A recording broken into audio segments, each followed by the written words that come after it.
itong video na 'to at mapag-usapan natin yung mga bagay na nangyayari sa paligid at yung yung gagawin ko ngayon is yung author na si Paul Wallis is i-play ko yung YouTube channel niya para ma-explain niya sa atin kung ano yung mga discoveries din niya. At si Paul Wallis, mga Agila, is a church doctor at mayroon siyang mas malalim na explanation to all the information na related sa pinapaniwalaan natin na belief systems. So, yun. At maraming salamat, mga Agila. Araw-araw is we are being grateful to the experience at sa lahat ng mga bagay na mayroon tayo, kakita tayo, karinig tayo, nakakapag-usap tayo, mayroon tayong mga kamay, paa, mayroon tayong pagkain. Everyday, mga Agila, is a gift na ma-experience natin at mapagpasalamatan yung mga bagay na nakalimutan natin bigyan ng pansin.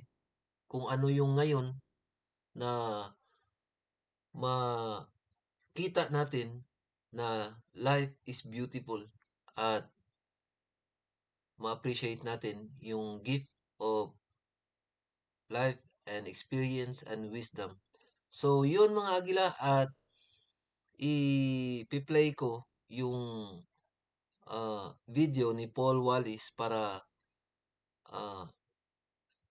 mayroon tayong matutunan to add more awareness, na to expand our consciousness, na yung natutunan natin sa traditional o na belief systems natin is ma-realize natin na there's more information na pwede nating ma-apply sa mga buhay natin at ma-realize natin na we can do the things na kung sino tayo. The kindest you, the truest you, at yun.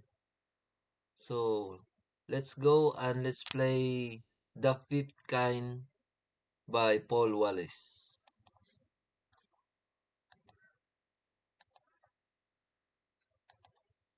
I've been a preacher for more than 30 years. I've studied and taught through the book of Genesis many, many times in churches all around the world. And I've trained pastors in the skills of interpreting texts. And it's very clear they're not stories about gods.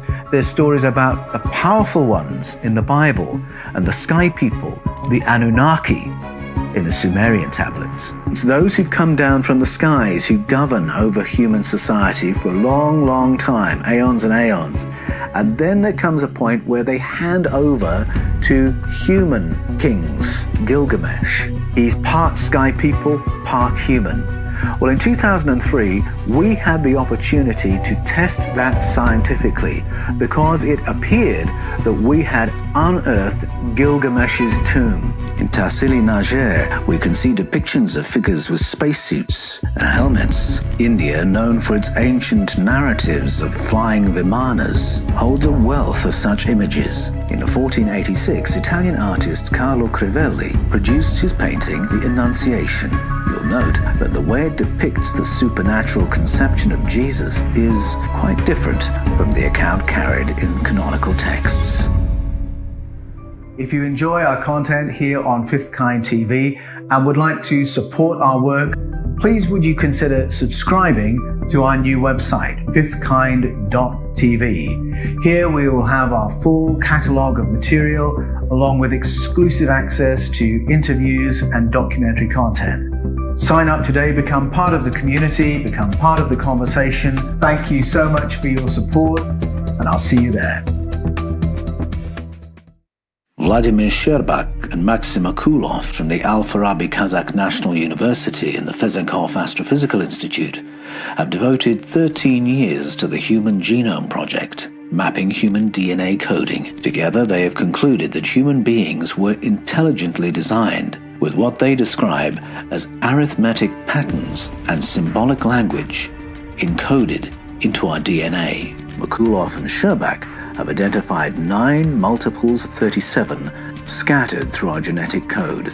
Speaking to New Scientist, Makulov described the pattern as very hard to ascribe to natural processes. In our genetic code, there occur 9 repetitions of multiples of 37 in our DNA. And the researchers point out that the likelihood of that happening by chance are 1 in 10 trillion. In a mastery of understatement, Makulov explained, "It was clear right away that the code has a non-random structure. Sooner or later, we have to accept the fact that all life on Earth carries the genetic code of our extraterrestrial cousins, and that evolution is not what we think it is." The Russian physicist Yuri Rumer first identified one set of repetitions back in 1966. Francis Crick, the co-discoverer of the double helix structure of DNA, and senior physicist Leslie Orgel added their voice to support the theory that the origins of human DNA are extraterrestrial. In the 21st century, Maxim Makulov and Vladimir Sherbak have added the weight of solid data and empirical support. This is information we've only had in the last decade. So how did Carl Sagan know this in 1985? It wouldn't be the first time that privileged information had been passed on to a movie maker or a scriptwriter. But on the other hand, I happen to know that Carl Sagan was a student of the world's ancient mythologies, and in particular the Babylonian and Sumerian. Did he find something buried there that gave him this clue of what we were to find? Makulov and Sherbak argue that those who intervened in human evolution very deliberately left their signature behind in our DNA coding for us to find. In fact, modern film lore is littered with narratives that suggest an ET intervention in the evolution of Homo sapiens. And one very interesting clue comes in the 20th century novels and movie franchise of Planet of the Apes, because in that story, a higher species, in that case the humans, genetically modify the apes to become more useful as slaves, in effect. The apes can do the hard yakka, the heavy lifting kind of work, if we can just modify them to be a little bit more intelligent. And of course, all kinds of trouble ensues from that decision. But that idea is not an original one. It can be found in the Sumerian narrative of beginnings. In their stories of beginnings, humanity is engineered by sky people who come to planet Earth, modify the beings that are here to do the hard yakka and heavy lifting for them. In the Mayan tradition of the Popol Vuh, it's very frank about the engineering of humanity. That narrative describes the arrival on planet Earth of those who engineer, and it's the story of Kukulkan or Quetzalcoatl. And those entities have a conversation among themselves that goes like this: "Let us make avatars for ourselves to do the work and bring us our food." It's the same story that emerges in the Planet of the Apes. Did Pierre Boulle create this story out of a knowledge of ancient mythologies? Or is this another example of storytelling accessing information from a wider field of consciousness? Do these narratives keep emerging because in our storytelling we're actually remembering something from our prehistoric past? In 1967, there was an episode of the first season of Star Trek called The Return of the Archons. It was written by Boris Sobelman and Gene Roddenberry. And in the storyline, there is a planet populated by human beings who are kept in order by a priesthood that acts as intermediaries between them and a kind of deity figure. And as Captain Kirk and the crew explore what's going on, they realize that the priesthood is really acting on behalf of a computer program. There is no God there. It's just them, the computer program, and the subjected, pacified human population.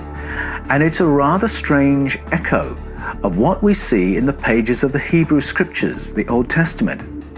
Because through the history of the Old Testament, we can find moments where we're looking at a society of human colonies, each ruled over by another kind of entity called Elohim or a Bene Elohim. And they're not human, they are a higher species.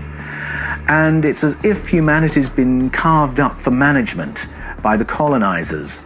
But it's not an easy relationship between these higher powers, and the Bene Elohim often send the humans out to war against each other because the Elohim are in competition with one another for resources. As we get further into the story of the Old Testament, it becomes unclear whether the powerful ones, the Elohim, are still there, or if the prophets are still in place and the priesthoods are still in place and the totems are there for consultation, but there are no other gods present in the picture, even though the structure of priesthoods and prophets is still present. How did Boris Sobelman and Gene Roddenberry chance upon that storyline? Again, it could be because they were scholars of the ancient mythologies, which I believe they were. But often in our storytelling, we start telling the truth without fully realizing that's what we're doing. Now you might say, well, that's a very interesting idea, Paul, but is there any way of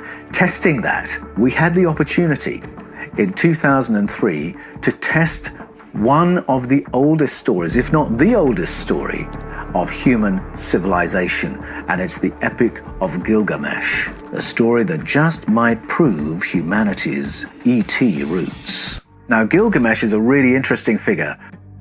The Sumerian and Babylonian narratives speak about rulership over human beings, or kingship, as having come down from the skies. It's those who've come down from the skies who govern over human society for a long, long time, aeons and aeons. And then there comes a point where they hand over to human kings, and they somewhat recede into the background.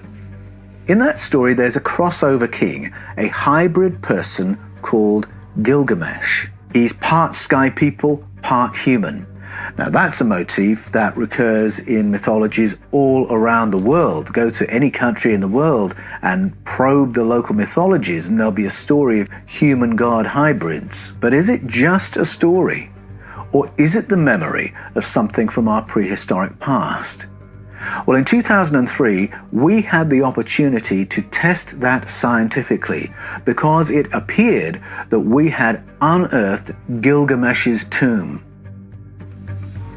In April 2003, a German-led research team announced it had found King Gilgamesh's tomb. It was an incredible moment in the history of religion and archaeology. Not much more than a month after the first US invasion of Iraq under George H.W. Bush, a research team led by Jörg Fassbinder of the Bavarian Department of Historical Monuments in Munich announced the incredible discovery they had made. With scarcely contained excitement, Fassbinder spoke to the BBC and said, "The most surprising thing was that we found structures already described by the Epic of Gilgamesh. We covered more than 100 hectares. We have found garden structures and field structures just as described in the Epic. By differences in magnetization in the soil, you could look into the ground. The difference between mud bricks and sediments in the Euphrates River gives a very detailed structure.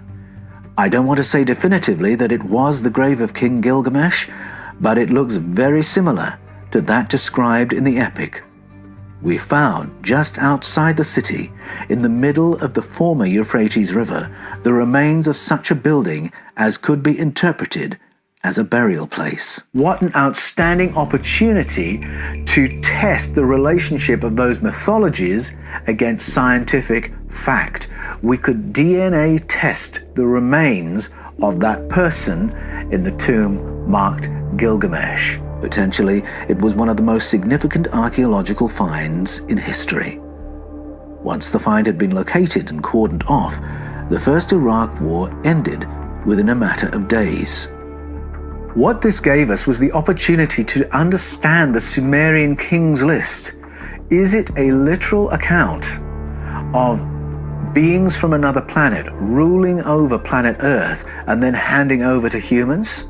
Or is it something else? Should we read it differently? Here we had the opportunity to test it, and it was a unique opportunity. Sadly, the public investigation of the site was quickly interrupted. In 2005, Fassbinder wrote mournfully in the scientific journal of Dossier, Archéologie et Sciences des Origines, to translate it from the French text. Contrary to what some journalists have claimed, it isn't at all proven that our find corresponds with Gilgamesh's under-river tomb. We are sorry not to be able to give a more precise idea of the results of our magnetic investigation. But since 2003, all the archaeological sites of Iraq have been under a serious and growing threat. The lack of security in the country and the trafficking of art and artifacts are causing the total and irreversible destruction of archaeological sites by looters. All archaeological structures will be better preserved if we leave them under the ground, untouched and buried. And 16 years later, it's still buried. How can you bury an opportunity like that? Why would you not want to know if that account of human origins is rooted in fact or is pure fiction? It was important enough that during the Iraq War, protection was given so that Fassbinder could get in there with his team, but not important enough to probe in the 16 years since. This is a test that could answer one way or another. Was humanity engineered by an ET species, the sky people of the Sumerian narrative, or was our evolution pure chance? In the Epic of Gilgamesh, we read the story of the human being growing up wild and living like an animal in harmony with the other animals, and then being civilized by a female entity who introduces him to city living. That's how it goes in the Epic of Gilgamesh, but that story resurfaces in Tarzan. Again, the female entity, Jane, finds the wild man living in harmony with the animals and then civilizes him and brings him to the city. It's there in Rudyard Kipling's The Jungle Book, in which Mowgli reaches the point where he's attracted to the human girl and wants to go to the human settlement to live as a human being. The Zulu tell the story of Mbabwana Warisa, the female entity who teaches them how to farm and how to make beer and how to live as a human society. Why is that story so resonant? Why does it keep resurfacing? Now, in those cases, I don't believe it's to do with probing the stories of antiquity and recycling them. I believe those are examples of how in storytelling our minds enter a place where we download information from a wider field of consciousness. And in our storytelling, we start telling the truth without realizing that's what we're doing. The narratives of Contact, Planet of the Apes, and the Epic of Gilgamesh all point to an ET intervention in the evolution of Homo sapiens. In those mythologies and stories, are we remembering something from our prehistoric past? Are we simply retelling the same story over and over, but it remains pure fiction? In the Tomb of Gilgamesh, we have the opportunity to answer that question definitively. This is a test that could answer one way or another. Was humanity engineered by an ET species, the sky people of the Sumerian narrative, or was our evolution pure chance? In 2014, archaeologist J.R. Bhagat brought to the world's attention the rock paintings of Charama Chhattisgarh. He argues that they depict a UFO along with a suited and helmeted figure. In these paintings, we see a being with 3 fingers and a classic alien grey-shaped head and eyes. J.R. Bhagat said, "The findings suggest that humans in prehistoric times may have seen or imagined beings from other planets, which still create curiosity among people and researchers. The fan-like antenna and the 3 legs of the vehicle's stand clearly show a similarity to a UFO-type craft. Might our artists and the artists of history be the curators of information which has been ignored, removed, or as in the case of the Bible, translated out of our written texts?" In 2009, Irving Finkel got his hands on an amazing piece of prehistory, a unique piece of Babylonian literature inscribed on a 4,000-year-old cuneiform tablet. It speaks to the intricate relationships among ancient texts, Babylonian, Sumerian, and biblical. It also raises intriguing questions about what other mechanism might carry cultural memory through history. Irving Finkel is one of the world's leading Assyriologists, a co-curator at the British Museum. Before the 1800s, little was known about the narrative sources of the Bible's stories of beginnings, and in particular, the flood. Anthropologists had long noted the presence of flood narratives in cultures spanning the globe. Then, in 1835, Henry Rawlinson of the East India Tea Company lowered a buoy over a cliff in western Iraq to uncover the Behistun inscription. The Behistun inscription was a phenomenal find. It was an inscription carved in the side of a cliff in 3 known scripts,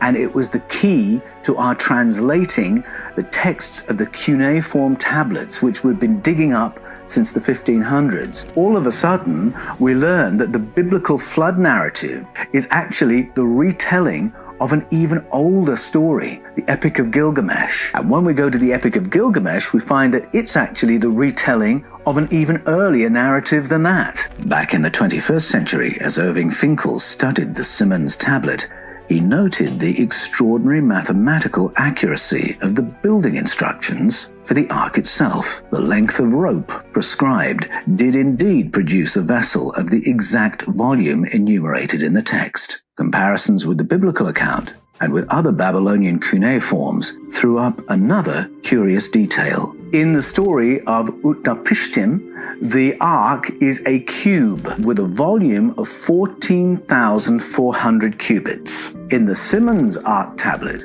the ark is a round coracle, but get this, with a volume of 14,400 cubits. In the Bible, we have the instructions for Noah's Ark. Its volume, 15,000 cubits. That's a variance of only 4% across 3 different cultures, from civilization to civilization, text to text, age to age. Go to almost any child's Bible and you'll find an ark that looks like this. And yet the text of Genesis tells us in very great detail what Noah's Ark actually looked like, a long rectangular barge. This is not a rectangular barge. This is the cross-section not of a cuboid, but of a round coracle, the coracle of Atrahasis. How can an artist have the biblical instructions for that in one hand and produce that image? Clearly what's in the artist's mind has come from somewhere else. Now don't tell me that the artists, the illustrators, knew what they were doing,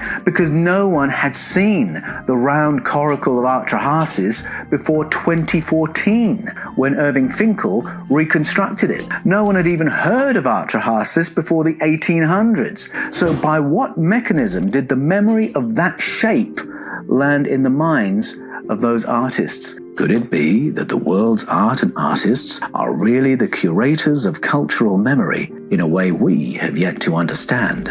Could it be that generations of artists and painters and sculptors have been conveying to us information which has been either hidden or removed, or as my book argues, mistranslated out of our canonical texts? In 2003, I took a trip to Lascaux in Dordogne in France to visit what some believe to be the world's most ancient prehistoric cave paintings. The caves were discovered accidentally in 1940 by 4 kids and a dog, uncovering the work of a culture dated to 17,000 years before present. And today visitors can visit an exact facsimile of those caves and paintings in order to preserve the originals. Clearly, this was the work of people who are just as conscious and intelligent and creative as us. Were its creators using art rather than writing to carry the memory of this time before the last ice age to preserve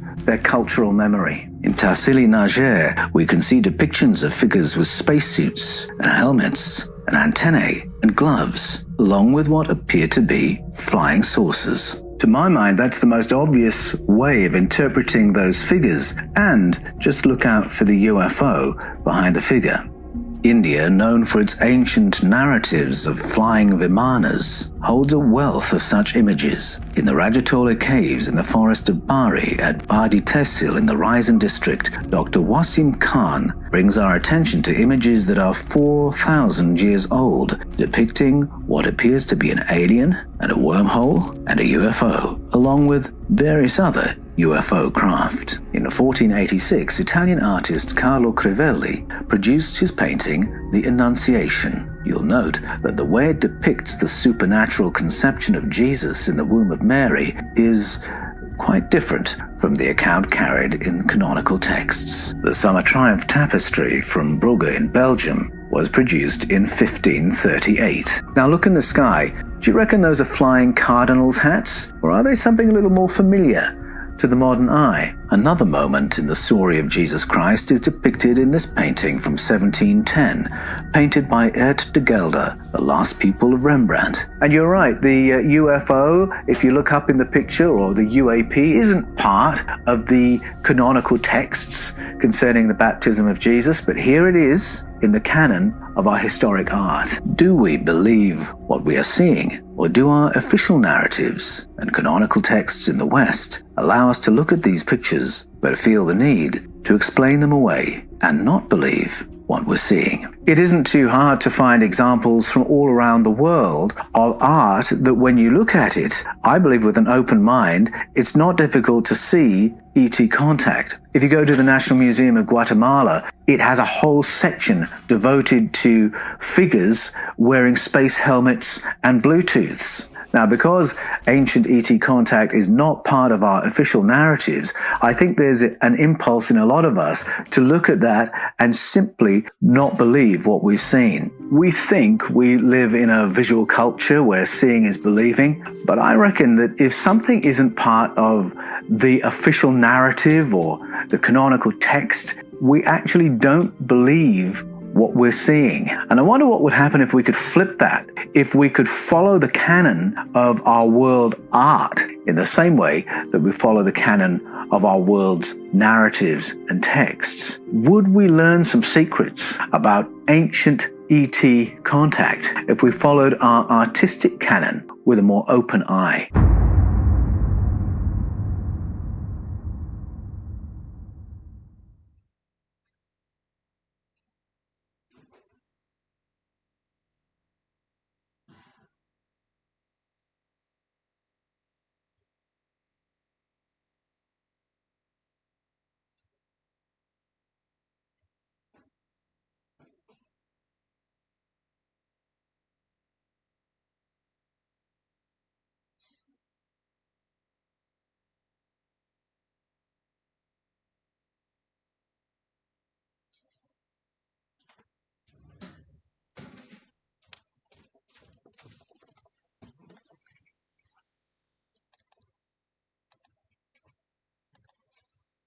Hello guys, so yun yung video na na-play at nakita natin. Yung ah yung source na ano guys, na pinakita ko sa inyo, si Paul Wallis is ah kung sa ano pa, ito yung field niya na nagaturo sa ano yung kung sa ano pa yung mga theological ah understanding ng religion, at nagdig deep siya, at yan yung na-realize niya na yung na mga civilizations, mga agila, is hindi nagre-represent ng religion. At mayroong mga historical facts na kahit itago ng mga nasa katungkulan o sa power, yung ang nangyayari is lumalabas pa rin yung kung ano pa yung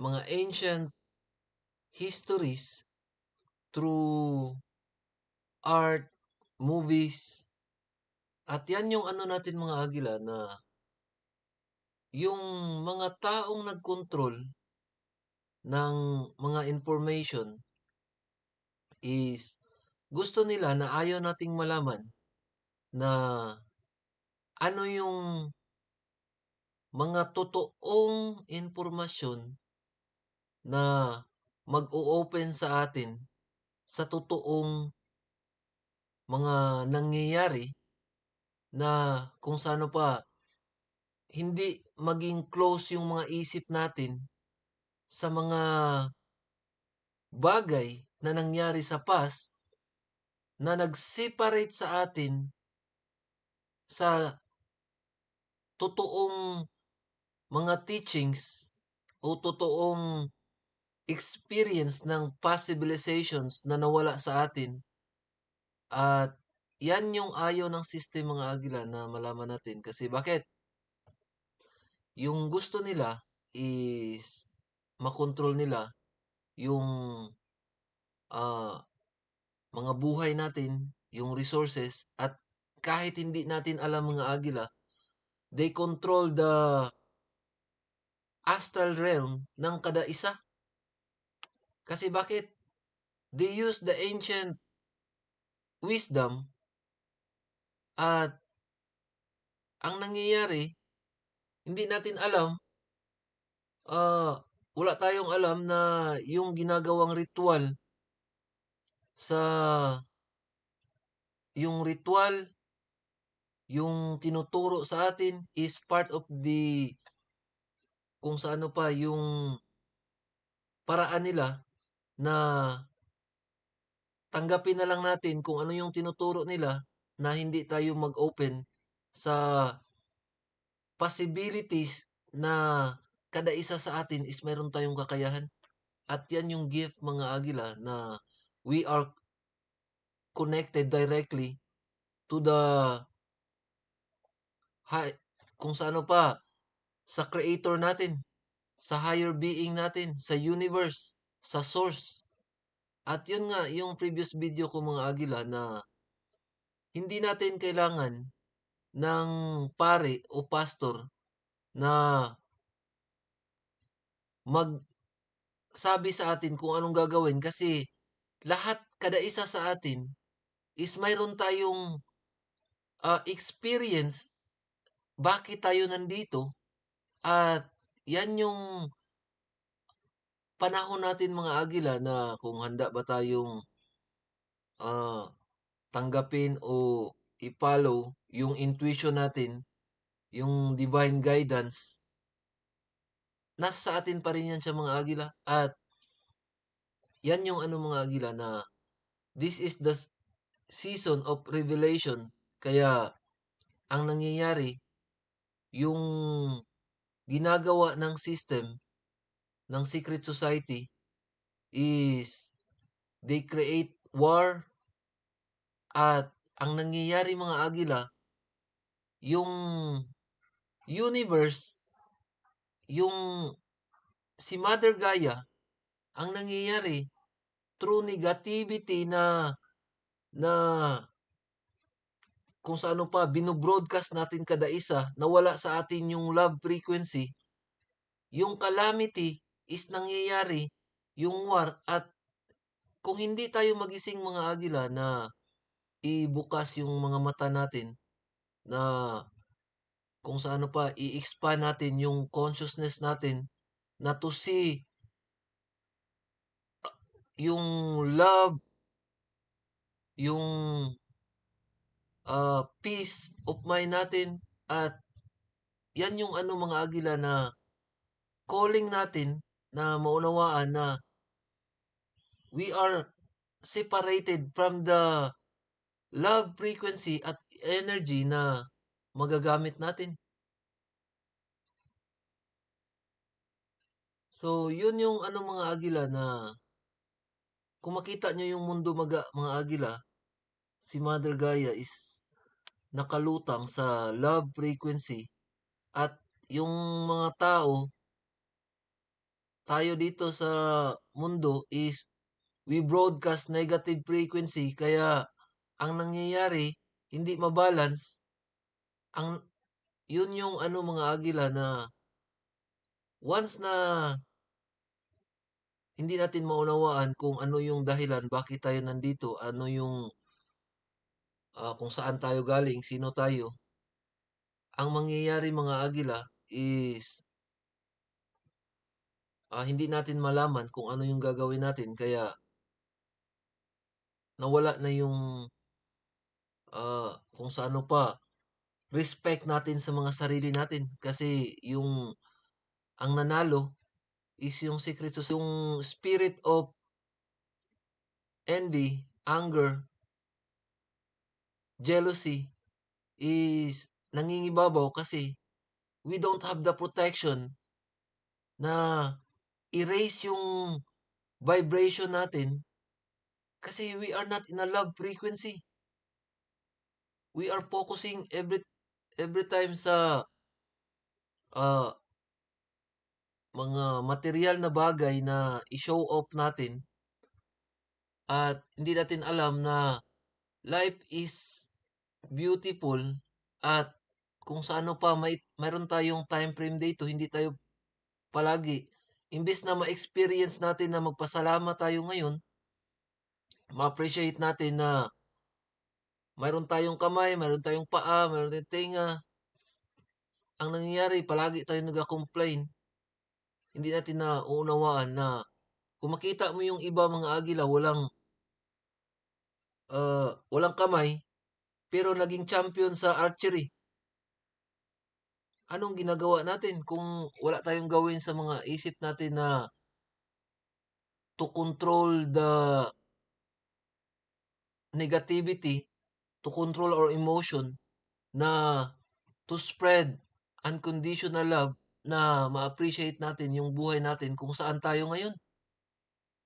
So, yun ang mga agila at maraming salamat kung nakita niyo itong channel na to. I'm grateful at na-channel ko tong message na to na ma-realize natin na lahat tayo is mayroon tayong kakayahan na ma-experience yung beauty ng mundo. So, yun lang mga agila, giving you peace, love, and light. At yung isa pa pala mga agila, ah, huwag niyong kalimutan na tingnan yung channel ng The Fifth Kind at marami tayong matutunan sa channel ng Fifth Kind by Paul Wallis. Thank you very much.